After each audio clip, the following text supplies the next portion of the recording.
Buli lukya ebyobufuzi by'eggwanga byeyongeramu ebbugumu okuviira ddala mu bina ebyobufuzi eby'enjawulo nga kino kiwaliriza bannabyabufuzi ab'enjawulo okunoonya okuwabulwa okuva eri ababasingako ng'emu ku nkola ey'okwetegekera ebiseera by'akalulu ka bonna akabindabinda. Kati nkya ya leero abavubuka b'ekibiina ki Justice Forum for Change oba kiyite JEMA bakiise embuga okuwulira ku ddoboozi lya Kamalabyonna wa Buganda Charles Peter Mayiga nga bano badde bakulembeddwamu ssaabawandiisi w'ekibiina kino Muhammad Kateregga, Swaib Kaggwa nga ye mwogezi w'ekibiina, Mahad Bukenya nga ye mumyuka w'omwogezi wa JEMA era Lord Council w'e Makindye awamu n'omukulembeze w'abavubuka mu kibiina kino. Mu kwogera kwe Katikkiro Charles Peter Mayiga bano abakubiriza obutaggwangamu ssuubi naddala nga baluubirira okulembera eggwanga olwo kye basobozesa okutuukiriza ekyo kye baluubirira. Naye bw'oggwamu essuubi n'olinda olukuŋŋaana bakuwa omutwalo owedde kaweddemu, olina okusigaza essuubi mu mbeera yonna kw'ozimbira. Bw'onoggwamu essuubi ojja kukola bino naawe by'obadde ogaya. Ebya Uganda bwe bityo era nze tojjange wange n'oŋŋamba ebyo ebyannafa dda tetwafa dda asaagala baafa.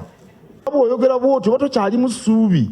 Kamalabyonna bw'atyo abakuutidde okukozesa obuvubuka bwabwe mu ngeri egasa eggwanga olwo nabo basobole okuganyulwamu.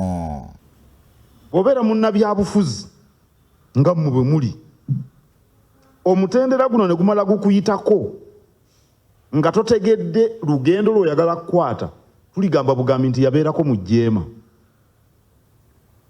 Tolireka mukululo abantu gwe bayinza kwogerako. Njagala ekkubo ly'oyagala okukwata mu by'obufuzi olitegeere okuva mu buvubuka bwo. Weebuuze kiki ekikutwala mu by'obufuzi. Katikkiro yaliko by'abalambise bye batasaanidde kubuusa maaso mu biro byabwe by'obukulembeze ng'abavubuka era babeereko ne balabirako. Omunaku afuna obwenkanya, omukadde afuna obwenkanya, nnamwandu afuna obwenkanya, obwesimbu weebuli. Enkulaakulana ki gy'oyagala okuleetera abantu era ki abantu b'oyagala okukiikirira mwe bali era oyina magezi ki eyinza okugibajjamu? Funayo omuntu gw'olondoola. Ani gw'olondoola? Mu kisaawe kino ky'ozzeemu eky'ebyobufuzi ani gw'olondoola? Ono wabula ennyamidde olw'enguzi n'effujjo erifumbekedde mu byobufuzi by'eggwanga byagamba nti tebirina mulamu eri eggwanga. Ebyobufuzi birimu okugulirira kuyitirivu wano.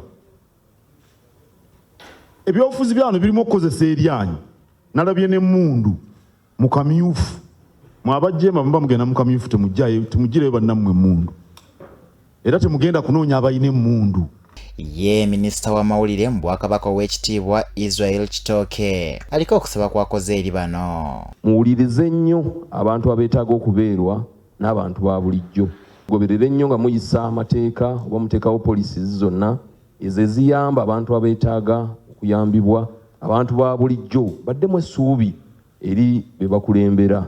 Ssaabawandiisi w'ekibiina kino Muhammad Kateregga mu kwogera kwe eri Katikkiro amuloopedde emize emibi egiri mu by'obufuzi era n'amubako n'okusaba kwakola.